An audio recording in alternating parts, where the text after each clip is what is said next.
Fuego Cruzado, donde tarde o temprano todos somos protagonistas.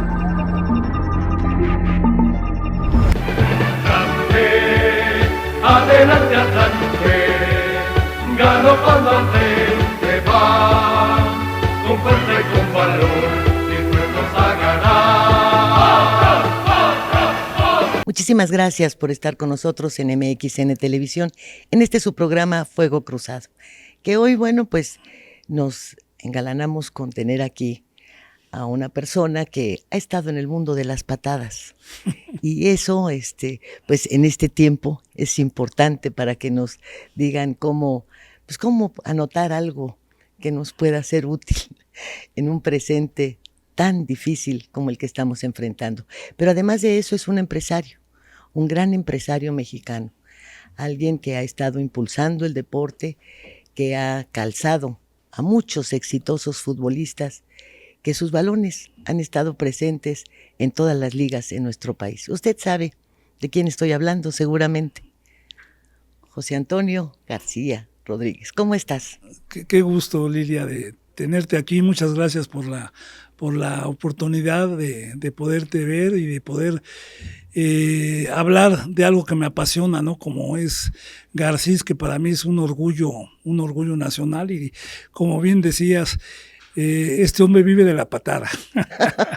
¿Por qué? Porque empecé con mi padre cuando él funda la empresa Garcís en 1961, y pues yo crezco en medio de lo que son los zapatos, aquellos zapatos de fútbol que eran de cuero, que eran de clavos, que eran, bueno, botines, y luego los balones, y sigo la tradición de vivir de la patada porque después nos hacemos dueños del Club Atlante en 1987, y pues de ahí hemos combinado exactamente el deporte y sí, lo que tú dices, ¿no? Afortunadamente con Garcís los utilizó Hugo Sánchez, Maradona, Manuel Negrete, Carlos Reynoso y muchos futbolistas, y de 20 equipos llegamos a vestir a 15 equipos de la primera división, y el orgullo de haber vestido a la selección nacional en 1999 cuando fue campeón de la Copa Confederaciones. Entonces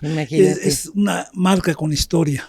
Así es, pero quisiera que empezáramos esta entrevista hablando de todos los problemas, todos los retos que enfrenta el empresario actual con una competencia como la China. ¿Sí? Sí. Creo que en el renglón, por ejemplo, de los tenis, ya en nivel empresarial, independientemente de que sean los zapatos de fútbol o no, sino los tenis comunes y corrientes, pues nos encontramos con un mercado chino que te encuentras, valen 200 pesos, puestos en tu casa, o 190 si los compras en Tepito, en fin. ¿Y qué pasa con quienes producen este calzado? ¿Qué pasa con esto? Porque los chinos están trabajando con subsidio, y les gusta destruir las cadenas de producción de los países y terminar con ese mercado y apropiárselo, con tenis que les van a durar una semana, pero que finalmente el papá llega y le dice al niño, te compré unos tenis, ¿no? Y lo que dure, bueno, pues a lo mejor hasta lo va a regañar porque se le rompieron muy pronto. Pero ¿qué pasa con el empresario mexicano? ¿Qué pasa con todos los esfuerzos que se hacen durante décadas, como cuando inicia tu padre y empiezan a levantar todo esto? ¿Qué pasa ahora? Mira, sí, la verdad, en alguna época, cuando yo me integro con la fábrica de mi papá, pues no estaban las grandes marcas transnacionales, ¿no? Las Nike, Adidas, todas esas de renombre a nivel internacional, que ahora se ha vuelto la globalización mucho más fácil. En aquella época iniciaste y creaste una marca, llegamos a ser autosuficientes en hacer el molde, en hacer la suela, en fabricar el zapato, y había barreras comerciales que te protegían, ¿no? Que tenías protección a la industria. Yo tomo la fábrica de mi padre con 8 obreros, me integro con él a los 16, 17 años, y bueno, después nos fuimos a León, creamos una industria importantísima donde llegamos a tener 1,100 obreros, y de ahí Garcís era una marca que de la gente de 30 años para arriba la conoce, y mucha gente me dice, oye, yo pateé un balón Garcís, oye, yo usé tus tachones, yo usé tus tenis, porque eran los únicos que había, o había competencia, pero no había. Era aquella época que tú ibas a Estados Unidos y te decían, vas a ir a Estados Unidos, tráeme unos Converse, y los mandabas traer. Hoy están todas las marcas, la globalización, y bueno, yo llegué a ir a China hace 40 años. Y era, pues, no eran mejor que nosotros. Después fui a los 15 años y acabo de ir hace 4 o 5 meses, porque yo tenía esa inquietud. ¿Qué han hecho los chinos que hoy nos están matando a todos, ¿no? A todos los empresarios, a todos los industriales? Y lo que yo llegué a observar y a ver, que tienen su máxima capacidad de producción instalada, el que hace el sintético, el que hace la proveeduría, como pueden ser suelas, como pueden ser una serie de artículos e insumos para el calzado, que tienen su máxima capacidad, pero aparte de eso, pues que trabajan 2, 3 turnos, que tienen subsidio en el transporte, que tienen subsidio en la exportación, que hay incentivos, que al ingresar dólares el gobierno te da una compensación, lo que no pasa en México, que a veces hasta para exportar hay ciertas barreras, que también necesitamos cambiar nosotros como empresarios la mentalidad. Y yo estoy convencido que la mano de obra del mexicano es ingeniosa. Si les das las herramientas adecuadas, créeme que te hacen un buen producto, pero tenemos que ponernos de acuerdo los empresarios, los proveedores, o sea, y cambiar la mentalidad de que hoy, a lo mejor con esta implementación de lo hecho en México, que sea una marca que te garantice calidad, podamos volver a resurgir como producto mexicano, y que también el consumidor diga, oye, estoy comprando un producto mexicano, mi dinero se queda en México, fortalezco la industria, fortalezco la mano de obra mexicana, y no las marcas nacionales, internacionales, que su dinero se va hacia afuera. Sus utilidades se van hacia afuera. Ahora, hablando de utilidades, hay un margen que yo me supongo que se practica o se tiene cuando lo que intentas o tu objetivo es el volumen. Claro. O sea, y de repente se siente como que hay empresarios en nuestro país que quieren que con una sola venta solucionar su problema de un año. Exacto. ¿No? Entonces, ¿en dónde empata? Fíjate, ¿qué es lo que hay que hacer? Que eso tocaste un punto en el cual el que fabrica el sintético, el que fabrica la piel, se quiere ganar el 200%. El que fabrica la suela se quiere ganar el doble, el 200%, y nosotros también como fabricantes a veces exageramos, entonces el producto llega demasiado alto. Entonces tenemos que cambiar esa mentalidad desde los proveedores y decir, máxima producción instalada, la capacidad, incentivo a los trabajadores que ganen bien y que aparte tengan un bono por productividad, pero que se ganen el 15, el 20, el 10%. Entonces en el volumen te va a dar más que el 200% de una sola fábrica venta ineficaz. Entonces, y volteamos a ver, y un Coppel, un Price Shoes, un B Hermanos, pues se fueron a China. Se fueron a China porque hay productos de $4 que tú con $4 un zapato no compras ni la materia prima, ya no digamos la elaboración o tu utilidad. Entonces eso está matando a la industria. Hay un presidente de la Cámara del Calzado en León que se llama Bataglia. El joven pues ha tenido mucha guerra contra las importaciones, contra lo chino.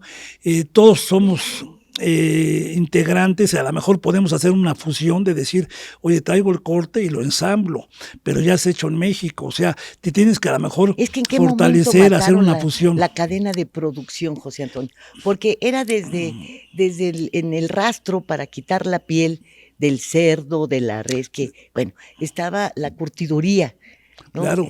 Nadie quería vivir cerca por el olor, pero era una cadena productiva. Sí. Y yo, la gente que le quitaba la piel a los animales, pues tenía un oficio diferente al que los mata. Vendía el cuero, ¿no? Claro. Vendían el cuero, estaba la curtiduría. Se aprovechaba todo. Luego ya venía la fabricación de las suelas y del zapato en general. Y León era un ejemplo de eso, Guanajuato era un ejemplo. Sí. Y yo recuerdo las ferias de León de calzado sigue que habiendo. Se hacían en todo el país y que eran mega exitosas. y bueno, cadenas que vendían zapatos muy baratos como estas de los Tres Hermanos, en fin, y que era calzado hecho en México. Bueno, Calzado Canadá estaba Claro, hecho en México. que es ahora Coppel, que Coppel compra Calzado Canadá y tenían su propia fábrica. Era una fábrica modelo que había en Guadalajara que estaba llena de cristal, que tú veías desde que empezaban a hacer la producción del zapato. Calzado Canadá, sube Y Crescencio, rompieron sube. toda esa cadena. Se rompió. Se rompió. La globalización te abrió el mercado. Pero ¿qué tiene que ver la globalización con que tú no sigas con tus cadenas de producción? O sea, ahí sí me parece que no es un argumento Lo que válido. pasa que, mira,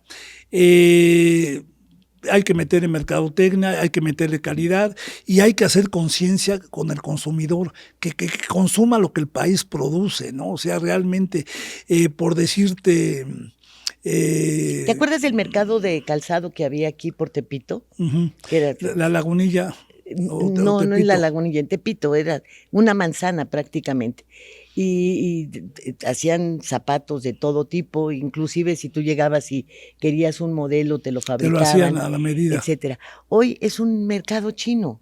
No, es impresionante. Y además nos ha afectado el hecho de que aparte que es un precio barato, estuvo entrando mucho zapato de contrabando y estuvo entrando mucho zapato de contrabando fake, o sea, falsificado. Entonces tú de repente el niño dice, un Nike lo estoy comprando 700, 800 pesos y un Garcís anda en 600 y dice, mejor me compro el Nike, aunque no es el original, pero parece el original o el Adidas. Y de repente dicen, ¿qué marca quieres?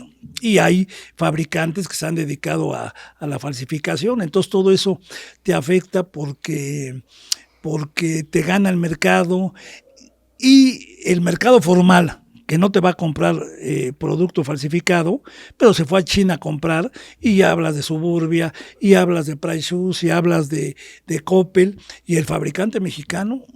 Además, ¿cuál es la diferencia, Lilia? Que al mexicano te paga 60, 90 días. Si no vendiste, rebajan el precio. Si no se vendió a ese precio, lo rebajan. Lo rematan. Y de repente te dicen, el buen fin, la venta nocturna, y tú esperas un cheque de 600,800 pesos y resulta que recibiste 350,000. Y a la hora que ves las deducciones, 6 meses sin intereses, o sea, el que paga es el proveedor. En cambio, si tú compras en China, abres tu carta de crédito o pagas de contado, pagas el flete, pagas los impuestos, o sea, ahí sí al extranjero le pagan por adelantado. Y al mexicano a 120 días, y si no se vendió, te van rebajando, o sea... Sí, aún y cuando la tienda mantiene su markup de utilidad, ¿eh? Y otra cosa, no. Hoy los grandes compradores tienen sus marcas propias. Y si tú como dueño de una marca y fabricante quieres poner tiendas o quieres vender directo, luego se molestan, pero ellos sí lo pueden hacer. O sea, no es una guerra difícil para la industria y la empresa mexicana. Los balones, mira, ha cambiado la mentalidad y ha sido proporcional al fabricante en la facilidad de fabricar un balón. Yo mandaba y he mandado a pueblos enteros, a Oaxaca, he mandado a Chichihualco Guerrero, he mandado a coser, cosido a mano, que aprovecha la persona del campo, la siembra, la pizca, todo, pero tienen mucho tiempo libre. Entonces, hay familias enteras que te pueden coser 2, 3 balones al día, pero hoy empezaron ya porque las grandes marcas, porque los grandes equipos, porque las grandes ligas ahora buscan un balón vulcanizado, no cosido a mano, pegado, una cámara que es más ligero. Entonces tienes que volver a cambiar la mentalidad, y hoy la gente compra el balón porque es muy bonito, a pesar de que a lo mejor se te poncha en 2, 3 partidos, pero como está tan bonito presentado y viene de China o viene de Pakistán, y el verdadero balón fuerte, cosido a mano, hecho por manos mexicanas, está mejor hecho, te dura más, pero se van por por la mercadotecnia, por la venta, Qué ¿no? barbaridad. O sea, sí, es difícil. Creo Hay que que sí. buscar la tecnología y buscar hacer un balón vulcanizado con esa nueva tecnología y a lo mejor llevarlo a las comunidades y darles trabajo, ¿no? Yo tengo una idea de llevar a Oaxaca, donde me hacían balón, que hagan el balón vulcanizado y darle los insumos y hacer una alianza, ¿no? Con ellos y que orgullosamente digas hecho en México y además está bien hecho. Pues sí, porque, bueno, ha surtido, no solamente ya nombraste cuántos futbolistas famosos han calzado estos tenis, sino también, pues, en cuántos partidos de fútbol importantes muchos años han rodado sí, los Garcís. En la Liga Mexicana muchos años fue el balón oficial y la gente se acuerda mucho. Y ahora pues hay una marca que es extranjera, aunque ya es comprada por un mexicano, pero no era la marca pues tradicional como fue Garcís durante muchos años y hoy pues te piden $1 millón, porque sea el balón oficial, te piden 100 y tantos mil balones que representan otros $600,000, entonces tú dices, ok, inviertes $1,600,000, más lo que vas a tener en bodega, más lo que vas a dar de crédito, o sea, ¿cuánto necesitas? O sea, no hay una protección a la marca mexicana, ¿no? O sea, de que digas, hoy está hecho en México, vamos a impulsarlo. A impulsarlo, ¿no? O sea, el marketing. Así o sea, es difícil. ¿Me permites que hagamos una pausa y Claro que que regresemos con algo agradable? Me parece con la bien. patada. Claro que sí. Enseguida volvemos.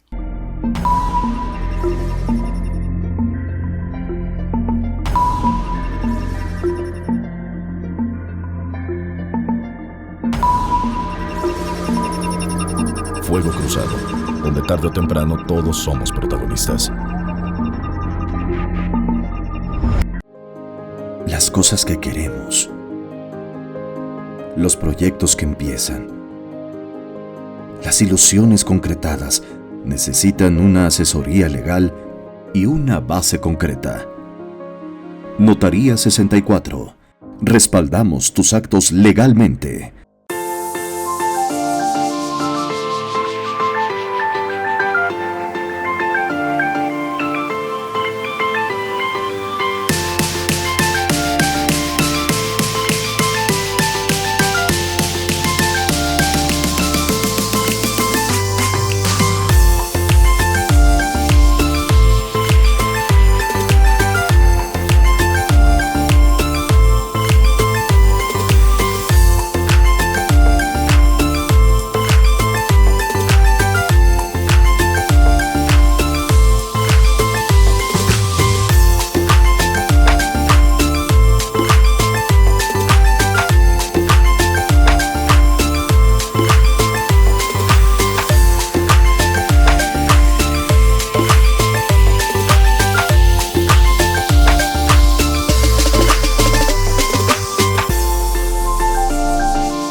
Ver tus programas favoritos de MXN Televisión en tu laptop o computadora es muy fácil.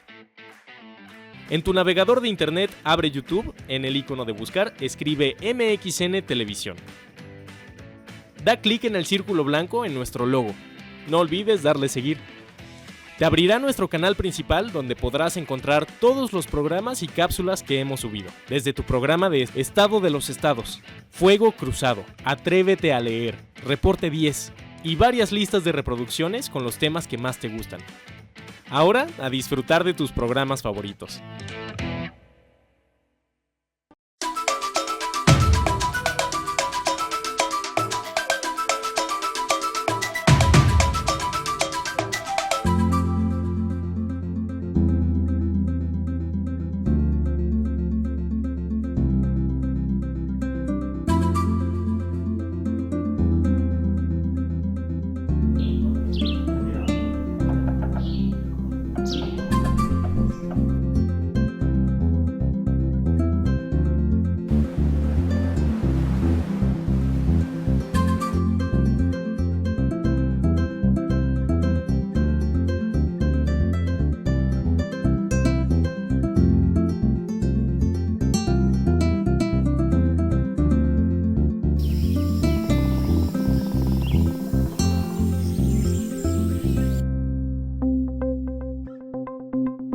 Quintana Roo vive.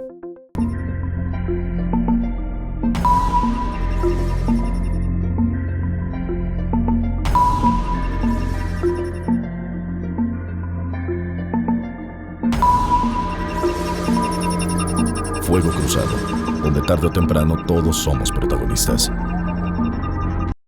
Con los gloriosos Prietos de Atlante.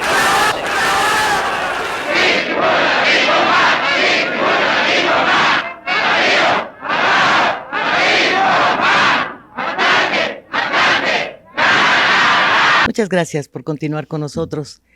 Y bueno, pues con todo un personaje, como lo es José Antonio García, ¿verdad? Todo un personaje. Qué linda, Lilia. ¿Y por qué el Atlante? Bueno, fíjate que hay una historia muy bonita atrás de él.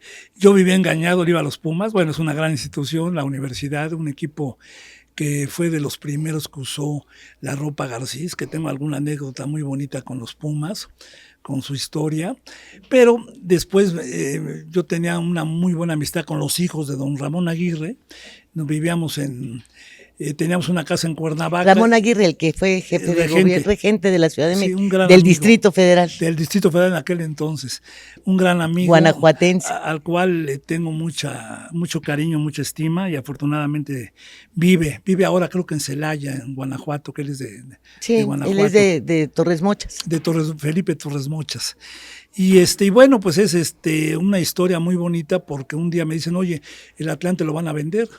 Y yo siempre había estado vistiendo los equipos de fútbol y estaba en contacto con ellos. Y dije, bueno, el Atlante es el equipo del pueblo, de historia, de todo. Y pues voy con mi papá y le digo, papá, venden el Atlante. ¿Tú estás loco? ¿Qué vas a hacer? No, es que mira, lo vamos a vestir, y de ahí. Y surge en 1987 el comprar el equipo, y pues fue una historia muy bonita, ¿no? ¿Y tú jugaste fútbol? Jugué fútbol, pero no profesional. Llegué a jugar fútbol semiprofesional en Canadá, y era goleador, aunque no lo creas, metía mis goles, y me lesionaron, rotura de ligamentos internos, externos cruzados, y de ahí enyesado. Y en aquella época te enyesaban de los dedos a la cintura. Hoy es una microcirugía y inmediatamente te arreglan Sí, hombre, sí. el ligamento, lo que sea, pero en aquella época fue 6 meses para poder caminar y 1 año para poder correr. Pero bueno, siempre tuve la pasión de ser futbolista. De hecho, me fui a probar al Atlético Español en aquella época, y me llega el telegrama que ahora las nuevas generaciones no es saben un correo. ni lo que saben. O un WhatsApp. Ahora es un WhatsApp, o es un Facebook, o un TikTok. Y le digo, papá, me aceptaron en el Atlético Español. Y me dice, ¿juegas, estudias o trabajas? Le digo, juego. Me dice, no, estudias y trabajas. Entonces, ¿para qué me preguntas? Le digo. Pues sí. Y al final... ¿Y fue cuando te inscribiste en la ESCA? Sí, bueno, yo voy para contador público, y a los 6 meses dije, yo no sirvo para contador. La ESCA, déjame platicarles, es la Escuela Superior de Comercio y Administración del Politécnico, que está en Zacatenco. Que durante mucho tiempo tuvo la mejor fama, que era la mejor escuela tanto en esta área como en la cuestión de ingeniería electromecánica, el ESIME, así es, eran superiores a la universidad. La verdad que sí. Y de hecho yo quería entrar a la universidad, yo quería ser arquitecto, pero en aquella época estaba en huelga la universidad. Entonces fui a hacer el examen a la vocacional 5, y me dijo, no, va a ser muy difícil que lo pases, y no sé cómo, pero aparecí en las listas, y ahí me metí al Politécnico. Y a los 6 meses yo dije, no sirvo para contador. No le quise decir a mi papá, me metí de oyente a la carrera de licenciado en Relaciones Comerciales, que la verdad en esa época te hacían burla, te decían, ¿qué es? ¿Academias Vázquez o qué es? Pero te daban mercadotecnia, ventas, investigación de mercados, derecho laboral, historia de la cultura, derecho fiscal, o sea, cosas que te implementaban muy bien para una empresa. Y yo apliqué la carrera para Garcís. O sea, le dije a mi papá, necesitamos poner una marca al producto, santo que no es visto, no es adorado. Y mi papá al principio estaba renuente, pero después se convenció de que era una maravilla, y él era el primer promotor de ir a Chabelo, que en la mañana salía Chabelo y regalaba el balón, que si pasas a la catafixia te vas a ganar un balón Garcís, y los pants y la maleta. Luego se hizo amigo de Capulina y después aparecía con Cepillín. Entonces de repente Garcís y Carlos Reynoso, sacamos el zapato Garcís modelo Carlos Reynoso con Juanito Dosal, en las mañanas con Guillermo Ochoa, y aparecía el balón Garcís. Entonces de repente Garcís se volvió como si fueras a la tienda de abarrotes a decir que era una Coca-Cola. O sea, era un clásico, el balón, el zapato, y de ahí surge pues el cariño por el fútbol. Yo quiero ser futbolista y mi papá no me deja, la empresa crece y de ahí viene y se compra el Atlante con la empresa Garcís. ¿Cuál es a lo largo de toda esta trayectoria y experiencias que han tenido? Dame el nombre de 3 buenos entrenadores de equipos, 3. ¿Que hayan estado en el Atlante? Que hayan estado en cualquier equipo, que tú consideres que han hecho no solamente ruta a seguir, nombre, prestigio, que llevaron a Mira, en primer lugar, el más exitoso yo creo que es Javier Aguirre. Después pondría yo a Miguel Herrera, y estoy hablando de técnicos mexicanos, y pondría yo a José Guadalupe Cruz. A José Guadalupe Cruz, yo no lo conozco. A Herrera sí. Y a Javier Aguirre, también. Bueno, curiosamente a los 3 yo les di la oportunidad de dirigir fútbol por primera vez. A Javier Aguirre lo puse en el Atlante en lugar de la Volpe. Le vi personalidad, le vi carácter. ¿Y qué pasó con la Volpe? ¿Por qué se perdió? Mira, la Volpe es muy buen técnico en el aspecto táctico, en el parado de un equipo, en la táctica. En el pizarrón. El problema está en su forma de ser, que es argentino.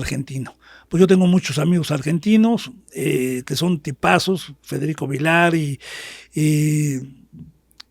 mucha gente, Mustafa Muñoz, tengo muchos amigos, de hecho, primos hermanos argentinos, pero hay otros que no hacen buen vestidor. Y hoy en un equipo, como en cualquier parte, aquí en tu negocio, en tu canal, el buen ambiente se ve, se nota, que es importante para que la gente trabaje contenta, a gusto, dé su máximo. Y en un equipo de fútbol, donde tienes un vestidor que se compone de 26, 28 jugadores, tienes que estar bien con 11.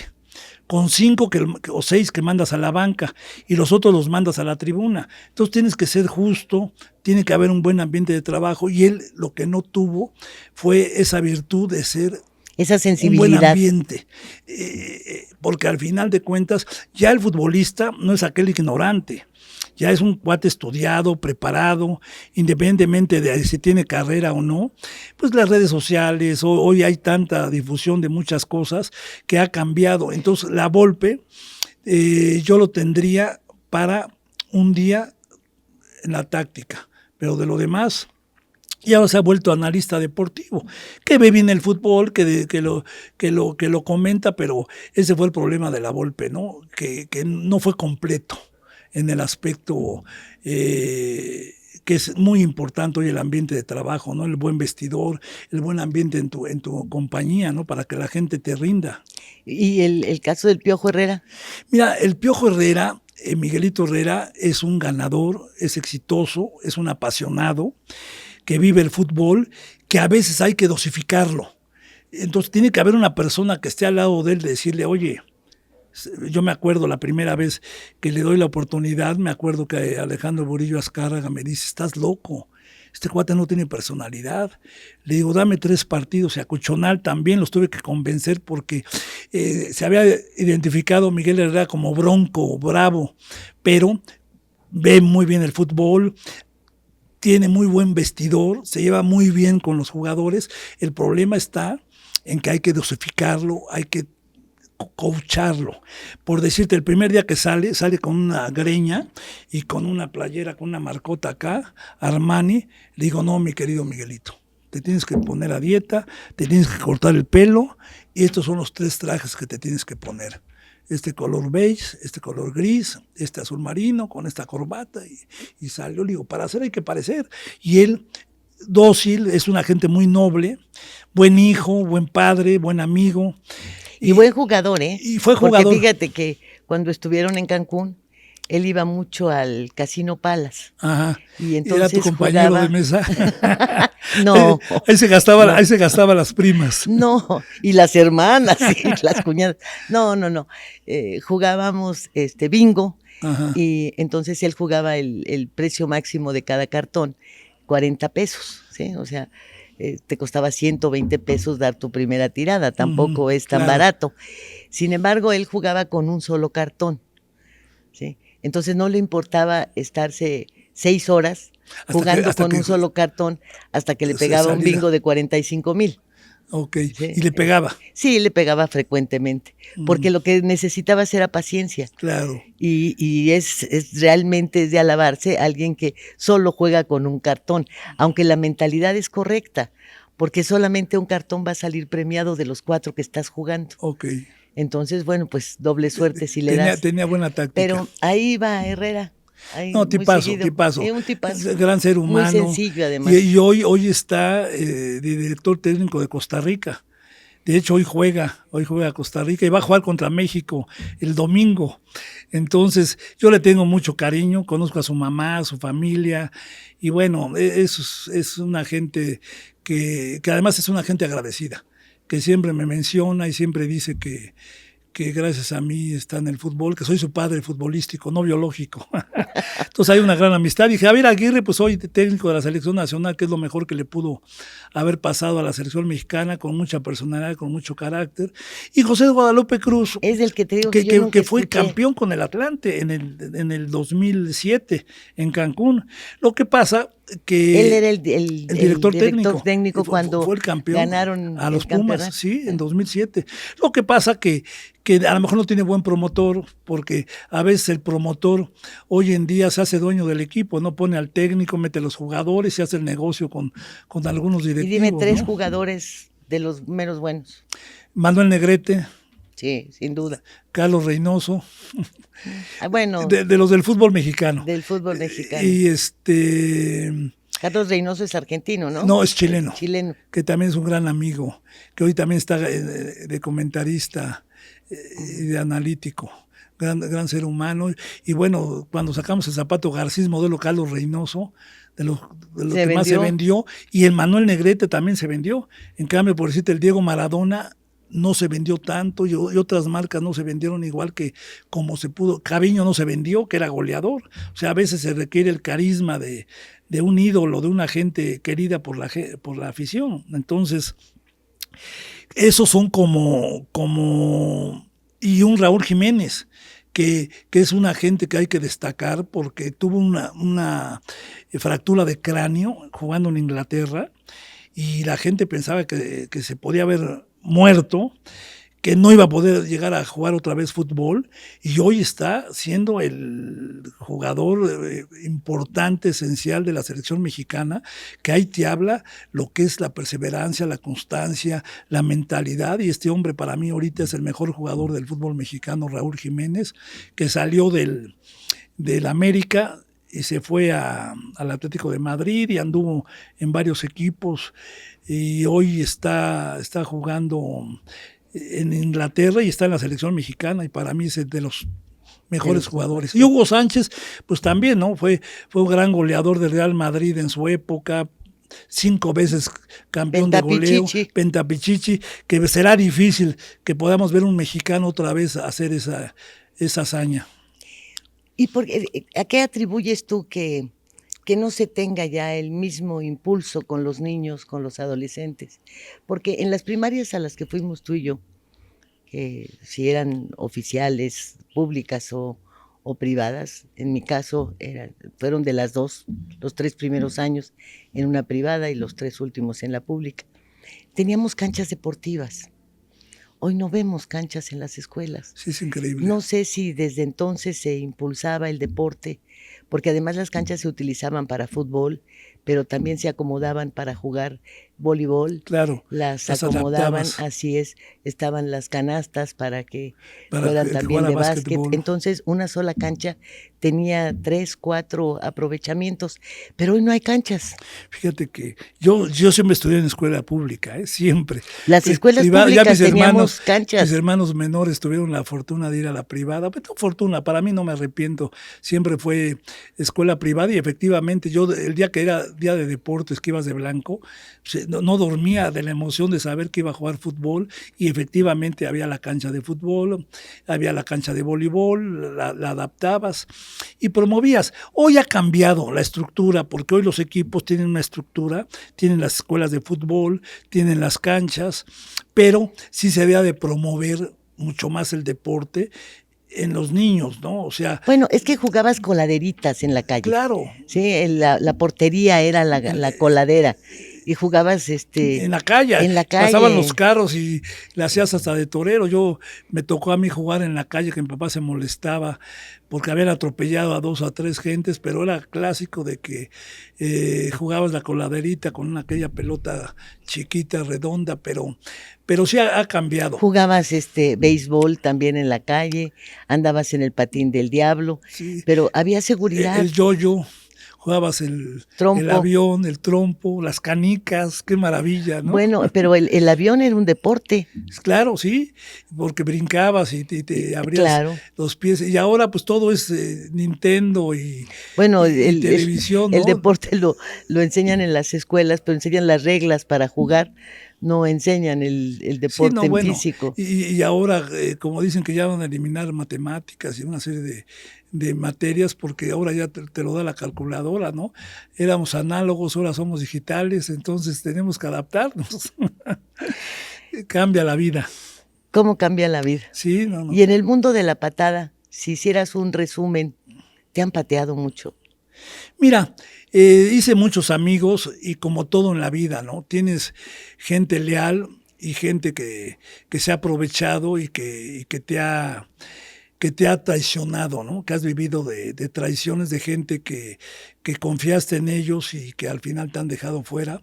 Pero mira, en mi paso por el Atlante, que fueron casi 30 años, mi paso por la Federación Mexicana de Fútbol, creo que hay logros que el día de mañana te los van a reconocer. Y como decía García Márquez, no llores porque terminó, disfruta porque sucedió. O sea, fue una etapa muy bonita de mi vida, le metí toda la pasión, todas las ganas. Yo cuando entro a la Federación Mexicana de Fútbol y llego a las oficinas, dije, ¿qué es esto? Estaban en Abraham González y parecían separos de la PGR, las alfombras roídas, había juntas de presidentes en un cuartito como en el que estamos en este momento y había 26 gentes y empezaba la junta a las 10. Como el que estamos, te refieres al tamaño. Al porque tamaño. este está bonito. Este está de maravilla. No, ya quisiera en ese tiempo tener estas instalaciones. A lo que me refería yo, que a las 10 de la mañana llegaban y empezaba la junta y se hablaban los temas y a las 12:30 decía, ya me tengo que ir. Unos iban a Guadalajara, otros iban a Morelia, otros se iban a la provincia. Yo decía, nos sentamos aquí a platicar de millones de dólares. Esto tenemos que subir el nivel del fútbol mexicano y vamos a hacer una convención. Claro. Y yo le llamé draft, o sea, donde tú decías, se va a hacer en Cancún, se va a hacer en Acapulco. Sí, el draft, ¿cómo no? Se va a hacer en Playa del Carmen, se va a hacer en eran Cabo. Señores eventos. Claro, y ya se lo peleaban los gobernadores o los presidentes municipales porque había una difusión total a nivel nacional de la compra y venta de jugadores, hacías cena de bienvenida, tenías integrados a los árbitros una plática, a los entrenadores, o sea, como se debía de hacer. Entonces se hicieron cambios de veras radicales, se le dio ya importancia al fútbol y de ahí surgieron pues la selección nacional, que para mí el mayor logro que ha tenido la selección mexicana fue haber jugado una final contra Argentina en Ecuador en el 93, después la participación de México en el 94, que era Mejía Barón el entrenador, y pues había jugadores con mucha personalidad, Jorge Campos, y Mejía Barón con leyendas urbanas en su entorno, todas. Claro, y Mejía Barón pues ahora está en los Pumas, pero yo creo que no le está dando ese... Pero además ya está viejo. Sí, pero bueno, ahí está, y hay medio promotores que se aprovechan de Raúl González, que es el presidente del patronato, ¿no? Que estuvo en Derechos Humanos, ¿no? Sí, así es. Que no sabe de fútbol, pero bueno, y hay jugadores que le hacen un contrato de 3 años y le tienen que seguir pagando, o sea, no está bien manejado lo que había antes en los Pumas, ¿no? En la universidad, un Levinson, un Aguilar Álvarez, donde buscaban la cantera, donde buscaban los jugadores mexicanos. El propio Hugo. Hugo Sánchez, Luis García Aspe, Jorge Campos, o sea, Chucho Ramírez, una cantidad de jugadores que surgían. Sí, era un semillero. Y que le vendían a todo mundo. Y ahora no sacan un solo jugador. ¿Por qué? Porque la visión es otra. Están privilegiando lo económico a lo deportivo. Sí, eso se ve. En la mayoría de los equipos. Una crítica muy permanente de que se ve no nada más poco para deporte, no nada más para los Pumas, mucho sino negocio. En general para todos los equipos, excepto hay algunos como Pachuca, que no es de mis amigos, pero lo ha hecho bien. Ha sabido hacer escuelas de fútbol, cobra porque tú mandes a tu hijo, y si funciona lo beca, y ahí saca el vivero para sacar jugadores, y hoy es un negocio de venta de jugadores, donde este señor pues que tiene toda la pues la habilidad y todo el reconocimiento de que ser un distribuidor de llantas, hoy tiene una empresa que Pachuca, que te trae buenos recuerdos.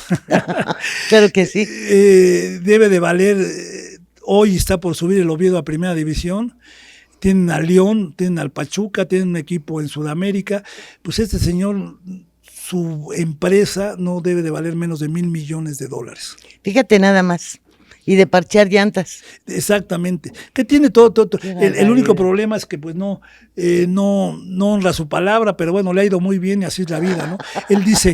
el único problema. Yo vivo para el fútbol, y yo digo, él vive del fútbol. Que está bien, ni hablar. ¿Algo que quisieras agregar para despedir el programa, José Antonio? No, pues un placer, Lilia, que tú eres de política, pero mira, hoy nos metimos a la política del fútbol, y bueno, está siempre pendiente de lo que es la empresa, el empresario, y bueno, simplemente decir al público que consuma producto mexicano, ya sea Garcís o cualquier otra marca, pero que sea hecha en México, que produzca cualquier artículo que esté hecho en México, porque su dinero se va a quedar en México y tenemos que impulsar lo que está hecho en México. Y ojalá esta iniciativa del secretario de Economía, Marcelo Ebrard, funcione y le dé ese apoyo y haya esa alianza empresarios, gobierno, y que no nos veamos como enemigos, sino nos veamos como aliados para impulsar el producto, y en lugar de ser importadores, que seamos exportadores. Claro. Óyeme, ¿y un llamado al fútbol? Pues otro es ese, mira, está manejado por gente que no jugó fútbol, que no dirigieron un equipo de fútbol, que eso es difícil, ¿no? Es como si tú tienes un periódico y no metes a un periodista de director, sino metes a un ingeniero químico. O sea, tiene que tener el conocimiento de lo que es el fútbol y toda la problemática que con eso conlleva. El no haber ascenso y descenso es perjudicial lo que ha pasado con el fútbol mexicano, que caímos terriblemente en Qatar y tocamos fondo, el penúltimo lugar de todo el campeonato, lo que nunca había pasado en el mundo, de las participaciones de México, y tanto extranjero, que puedan jugar 7, 8 extranjeros en tu país, y que los mexicanos no tengan esa oportunidad. Sí, hombre, qué barbaridad. O sea, hay muchas cosas que hay que cambiar, pero ojalá se den. Ojalá que sí, porque el fútbol es un deporte apasionante. No, es el deporte más popular en México y en el mundo. Así es, le gana inclusive al que se juega sobre un diamante. Claro, ¿verdad? Sí, porque es como tú decías, ¿no? Es muy fácil de jugar, 2 coladeritas, 2 piedras, un balón y lo juegas, pero bueno, es apasionante. Ya lo creo. Gracias, muchas gracias por estar en este Lilia, Fuego gracias Cruzado. A ti por invitarme. Gracias a usted por seguirnos en MXN Televisión, en todas nuestras plataformas y en nuestro canal en YouTube. Gracias y hasta el próximo viernes.